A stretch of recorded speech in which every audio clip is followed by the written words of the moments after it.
Bharat America व्यापार समझौते की स्थिति को लेकर कुल मिलाकर भ्रम की स्थिति। प्रधानमंत्री मोदी को समझौते के अंतिम प्रावधानों के साथ सामने आना चाहिए। लेखक नित्य चक्रवर्ती।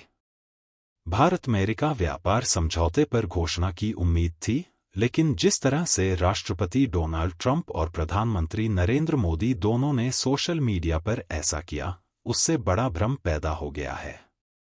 नरेंद्र मोदी के साथ फोन पर बातचीत के बाद ट्रंप ने सोमवार को दावा किया कि अमेरिका ने भारत के साथ एक व्यापार समझौता किया है, जिसके तहत उन्होंने भारतीय उत्पादों पर लगाए गए दंडात्मक टैरिफ को 25% से घटाकर 18% कर दिया है, जिसके बदले में भारत कुछ अमेरिकी सामान पर अपने टैरिफ कम करेगा, अधिक अमेरिकी उत्पाद खरीदेगा और रूसी तेल की खरीद बंद कर देगा। सोशल मीडिया पर एक पोस्ट में मोदी ने लिखा कि वह टैरिफ में कमी से खुश हैं, लेकिन उन्होंने विवरण नहीं दिया, जिसमें यह भी शामिल नहीं था कि क्या उनका देश रूसी तेल खरीदना बंद कर देगा जैसा कि ट्रंप ने दावा किया था। उन्होंने यह भी नहीं बताया कि व्यापार समझौता अंतिम रूप से तय हो गया है।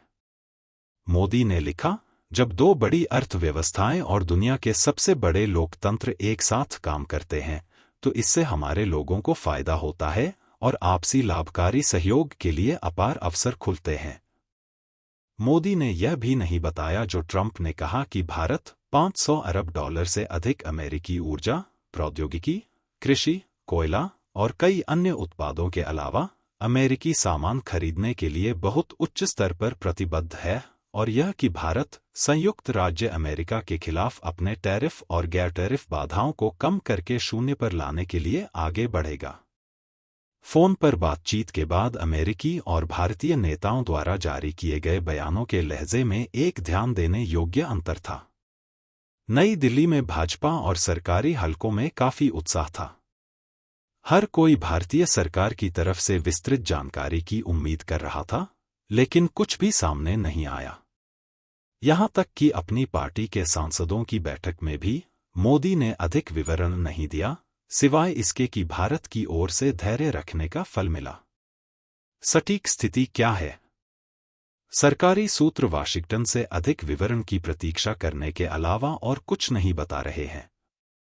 यह स्पष्ट है कि ट्रंप ने मौजूदा 50%, जिसमें 25% जुर्माना भी शामिल है, के मुकाबले पारस्परिक व्यापार दर को घटाकर 18% करने पर सहमति व्यक्त की है। ट्रंप के अनुसार यह तुरंत प्रभाव से लागू होता है। अगर ऐसा है तो यह भारत के लिए एक बड़ी जीत है, जबकि इसके मुकाबले चीन 37%, वियतनाम 20%, बांग्लादेश 20% और यहां तक कि पाकिस्तान भी 19% पर है। लेकिन भारत ने अमेरिका को सोयाबीन, डेयरी और अन्य कृषि उत्पादों के सेक्टर में क्या रियायतें दी?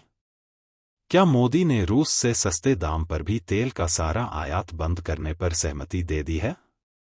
पहले भी ट्रंप ने दावा किया था कि भारत ने रूस से खनिज तेल का आयात इंपोर्ट बंद कर दिया है, लेकिन आयात प्रतिस्पर्धी मूल्य के आधार पर हो रहा था। असल में अभी भी अंतर्राष्ट्रीय खनिज तेल व्यापार सूत्रों के अनुसार रूसी कच्चा तेल अमेरिकी कच्चे तेल की तुलना में $16 सस्ता है। अगर भारत रूसी तेल का पूरा आयात बंद कर देता है, तो भारत को यह अतिरिक्त लागत उठानी पड़ेगी। क्या मोदी सच में इसके लिए सहमत हो गए हैं? अगर वह सहमत हो गए हैं, तो उन्हें सामने आकर यह बात खुलकर बतानी चाहिए। आजकल किसी भी व्यापारिक समझौते में हमेशा लेन देन होता है। इसलिए अमेरिका से ऐसी रियायतें पाने के लिए भारत की तरफ से कुछ रियायतें देने में कुछ भी गलत नहीं है, जो राष्ट्रीय हितों के लिए भारत के लिए ज्यादा महत्वपूर्ण है। लेकिन बातचीत बराबरी के आधार पर होनी चाहिए, क्योंकि भारत वह भारत है जो एक उभरती हुई अर्थव्यवस्था है और जिसमें 2028 तक दुनिया की तीसरी सबसे बड़ी अर्थव्यवस्था बनने की क्षमता है, जो चीन को भी पीछे छोड़ देगी। मोदी 1.4 अरब लोगों का प्रतिनिधित्व कर रहे हैं और वह ट्रंप के कहने पर राष्ट्रीय हितों का बलिदान नहीं कर सकते। सवाल यह है कि क्या ट्रंप की शर्तों पर सहमत होते हुए भारत ने अपनी रणनीतिक स्वायत्तता बनाए रखी? अगर डील हो गई है, तो प्रधानमंत्री की यह बड़ी जिम्मेदारी है कि वह डील के बारे में विस्तार से बताएं। या अगर यह अभी तक फाइनल नहीं हुई है और 18% टैरिफ सिर्फ एक फ्रेमवर्क है, तो उन्हें यह भी बताना चाहिए। ट्रंप अपने ट्रुथ सोशल पर और भी बहुत कुछ कहते रहेंगे। अगर नरेंद्र मोदी असली स्थिति नहीं बताते हैं, तो वे बातें बिना चुनौती के बनी रहेंगी।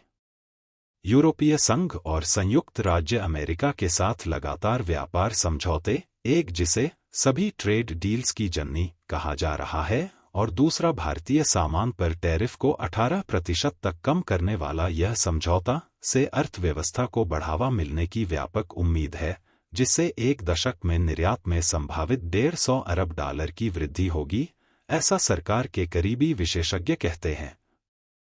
ये समझौते टैरिफ कम करेंगे और बाजार की बाधाओं को आसान बनाएंगे, साथ ही भारत के मैन्युफैक्चरिंग सेक्टर को भी बढ़ावा देंगे, जिसमें श्रम प्रधान टेक्सटाइल सेक्टर भी शामिल है।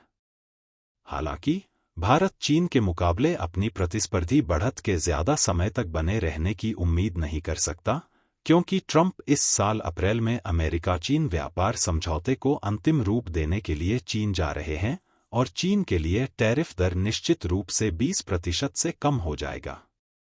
यह यूरोपीय यूनियन के 15% या यूनाइटेड किंगडम के 10% के स्तर पर हो सकता है। इसलिए भारत को बहुत जल्द चीन के मुकाबले अपनी प्रतिस्पर्धी बढ़त को भूलना होगा।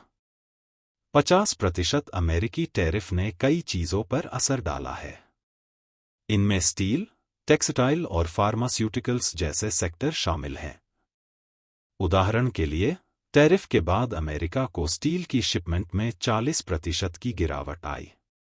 यह सेक्टर पुनः सुधार की ओर जा रहा है, और यह इस चरण में भारतीय अर्थव्यवस्था के लिए बहुत मददगार होगा। यह देखना होगा कि भारतीय अर्थव्यवस्था पर इसके कुल असर का मूल्यांकन करने से पहले भारत-अमेरिका व्यापार समझौते को आखिरकार उसके अंतिम स्वरूप में आधिकारिक तौर पर कैसे पेश किया जाता है।